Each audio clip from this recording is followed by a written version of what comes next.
இதையெல்லாம் கற்று தெரிந்து வாழ்க்கையை நன்றாக புரிந்து கொண்டு கர்த்தர் நாம் எப்படி வாழ வேண்டும் என்கிறதை விரும்புகிறார் என்று தெரிந்து கொண்டு அதன்படி வாழும்போது நம் வாழ்க்கையில் எந்த துன்பத்திற்கும் இடம் இருக்காது.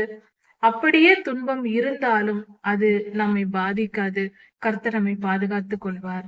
எல்லா ஆசீர்வாதத்தோடும் நித்திய ஜீவனுக்குள் பிரவேசிக்க முடியும்.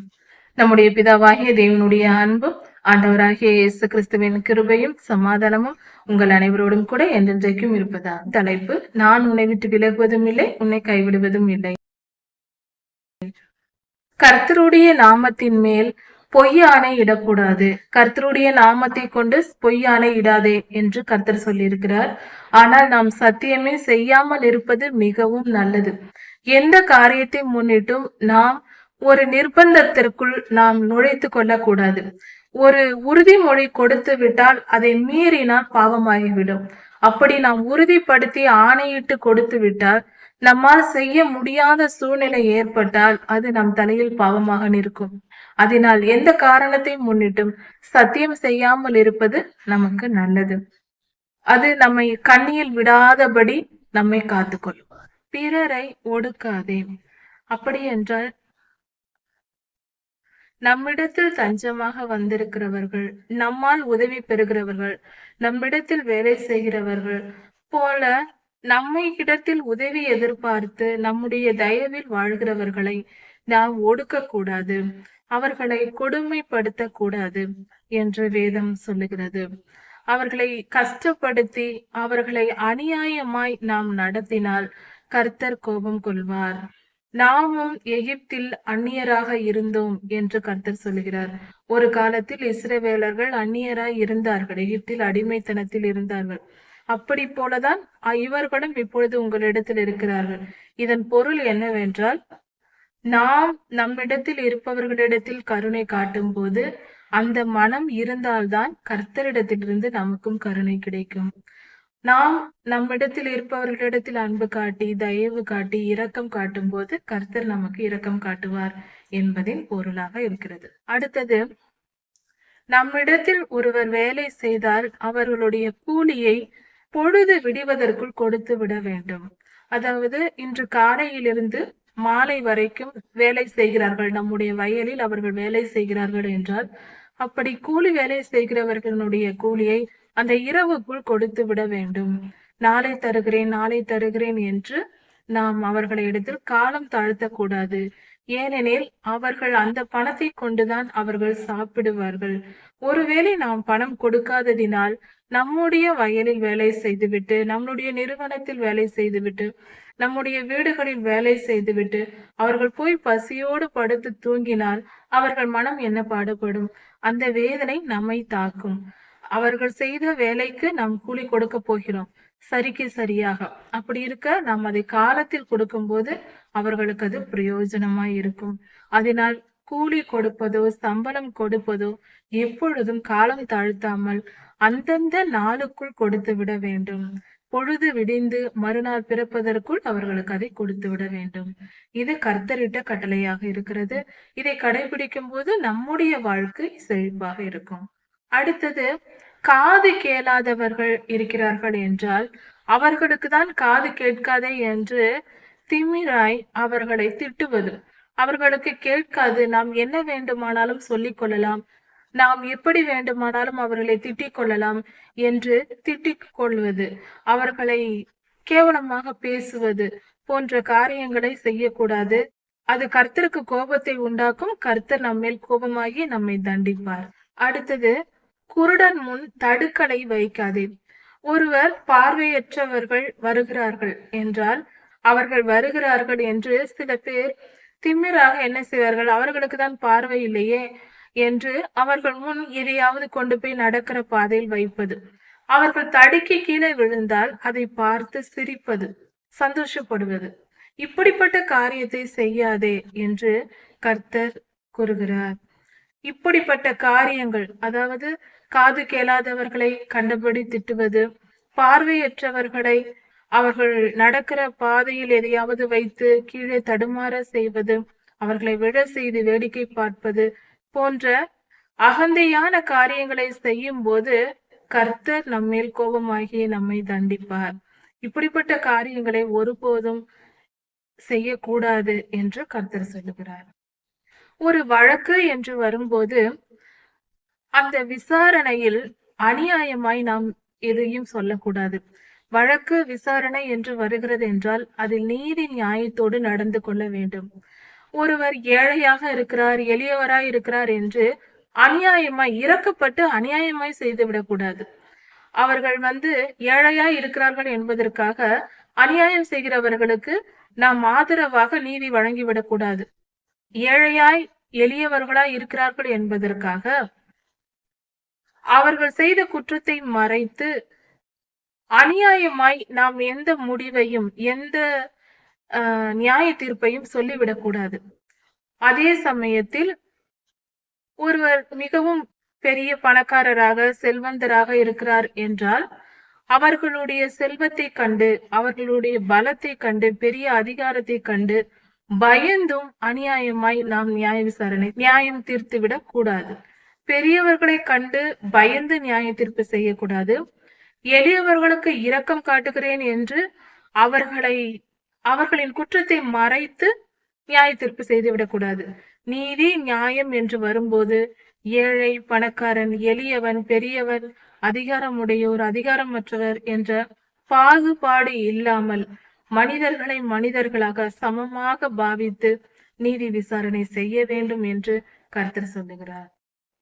அடுத்தது கோல் சொல்லுதல். நம்முடைய ஜனத்தாரிடத்தில் நாம் வேலை பார்க்கிற இடங்களில் குடும்பத்தில் உறவினர்கள் மத்தியில் ஊரில் நம்மை சேர்ந்தவர்களிடத்தில் ஒருவரை பற்றி ஒருவர் கோல் சொல்லி திரியக்கூடாது. அப்படி கோல் சொல்லி திரியும் போது அதனால் இரத்த பழி உண்டாகும் என்று கர்த்தர் சொல்லுகிறார். ஒருவரை பற்றி ஒருவரிடத்தில் போய் நான் உண்மையை தான் சொல்கிறேன் என்று இவர் இந்த காரியத்தை செய்தார் அவர் அந்த காரியத்தை செய்தார் என்று கோல் சொல்லி திரியக்கூடாது. இது தவறு என்று தெரியாமலேயே பலர் இந்த பாவத்தை செய்து கொண்டிருக்கிறார்கள். அதாவது ஒருவரை பற்றி இன்னொருவரிடத்தில் சொல்வது, நீ அவள் அந்த தவறை செய்தால் அவன் அந்த தவறை செய்தான் நான் பார்த்தேன் என்று.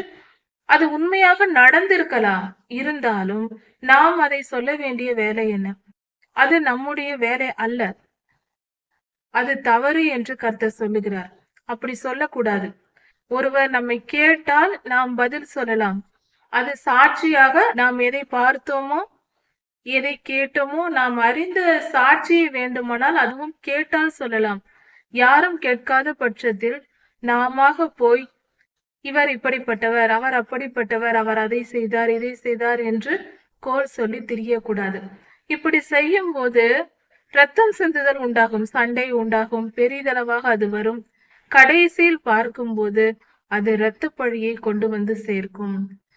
ஒரு கொலை போன்ற காரியங்களில் கூட கொண்டு போய் முடித்துவிடும். அதனால் இப்படிப்பட்ட காரியங்களை செய்யாதே. கர்த்தருடைய பிள்ளைகள் ஒருவருக்கொருவர் பகைக்க கூடாது. துன்மார்க்கரை விட்டு விலகி போகலாம், அவர்களோடு உறவாடக்கூடாது. ஆனால் அதே சமயத்தில் தேவ பிள்ளைகள் கர்த்தருடைய பிள்ளைகள் ஒருவரை ஒருவர் பகைக்க கூடாது. சகோதரர் என்று வேதத்தில் கொடுக்கப்பட்டிருக்கிற இடங்கள் எல்லாம் கர்த்தருடைய பிள்ளைகள் என்று பொருள்படும். ஒருவருக்கொருவர் நாம் சகோதரராய் இருக்கிறோம், சகோதரிகளாய் இருக்கிறோம். அதனால் ஒருவருக்கொருவர் பகைக்க கூடாது.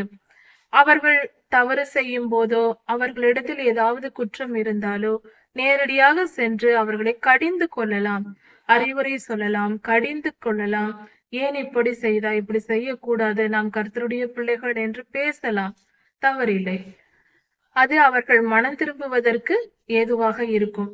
அதனால் அவர்களுக்கு நம்மாலான ஒரு உதவியாக கூட இருக்கும். அவர்களை நல்வழிப்படுத்துவது நல்ல காரியம் செய்வதாக இருக்கும். அதை செய்யலாம். ஆனால் பகையை வளர்த்து கொள்ளக்கூடாது, அவர்களை பகைக்கவே கூடாது. கர்த்தருடைய பிள்ளைகள் துன்மார்க்கரை வேண்டுமானால் பகைத்து விலகலாம். கர்த்தருடைய பிள்ளைகள் ஒருவருக்கொருவர் பகைக்க கூடாது. அப்படி பகை என்று வந்தால் அங்கு யாரோ ஒருவர் துன்மார்க்கராய் இருக்கிறார் என்று பொருளாகும். எந்த சூழ்நிலையிலேயும் பழிக்கு பழி வாங்கக்கூடாது. பழிக்கு பழி வாங்குவது தேவனுக்குரியது என்று கர்த்தர் சொல்லியிருக்கிறார். இது ஏன் என்றால், பழிக்கு பழி வாங்குவது என்றால் என்ன?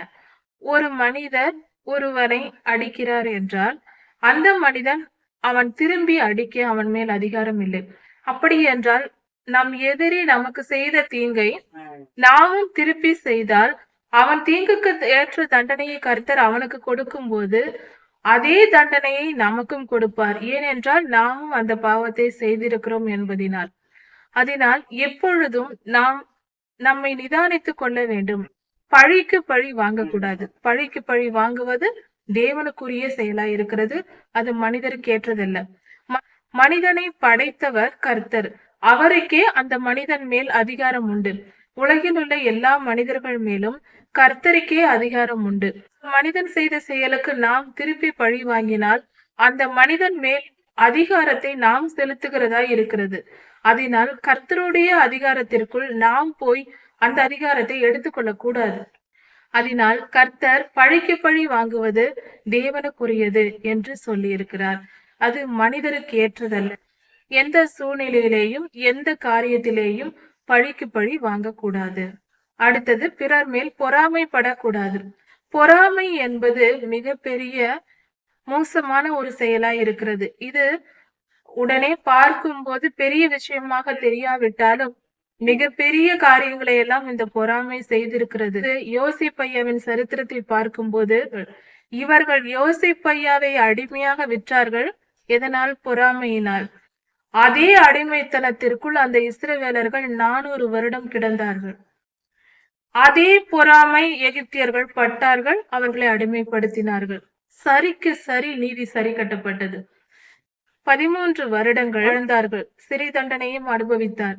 அதே போல 430 வருடங்கள் இஸ்ரவேலர்கள் எகிப்தில் அடிமைத்தனத்திலும் கொடுமைப்படுத்துதலிலும் சிறைவாசம் போலதான் கடைசியாக அவர்களை கொடுமைப்படுத்தினார்கள். அதற்கு காரணம் இவர்கள் யோசிப்புக்கு பொறாமைப்பட்டு செய்ததே. அதே போல பொறாமை என்பது மிகப்பெரிய பின் விளைவுகளை ஏற்படுத்துகிறதா இருக்கிறது. பொறாமை முதலில் பாவமாக தெரிவதில்லை. ஆனால் மிகப்பெரிய பாவம் அது. அதன் பின் விளைவுகள் மிக பயங்கரமானவை. சாதாரணமாக பொறாமைப்படுபவர்கள் பின்பு பெரிய பெரிய பாவத்திற்கும் இரத்தம் சிந்துதலுக்கும் கொடுமைக்கும் மிகப்பெரிய ஒரு தேசத்தையும் மனித இனத்தையுமே மாற்றக்கூடிய ஒரு காரியமாக இது இருந்திருக்கிறது. இஸ்ரவேலரின் சரித்திரத்தை பார்க்கும்போது பொறாமைதான் முதலில் ஆரம்பிக்கப்பட்ட பாவமாய் இருக்கிறது. அதன் பின்பு அவர்கள் யோசிப்பையாவுக்கு செய்தது, 430 வருடம் எகிப்தில் அனுபவித்தது, பின்பு வனாந்திர பயணத்தில் 40 வருடம் அனுபவித்தது, எல்லாம் முடிந்து அவர்கள் கானானுக்குள் வருவதற்குள் 490 வருடங்கள் முடிந்தது. 500 வருடங்கள் அந்த பொறாமையினாலும் அதன் பின் விளைவுகளாலும் சுமந்து திரிந்திருக்கிறார்கள். அதனால் பொறாமைப்படக்கூடாது. பொறாமை பாவம். கலாத்தியர் 5ஆம் அதிகாரத்தில் மாம்சத்தின் கிரியைகளான 17 காரியங்களில் இந்த பொறாமையும் கொடுக்கப்பட்டிருக்கிறது.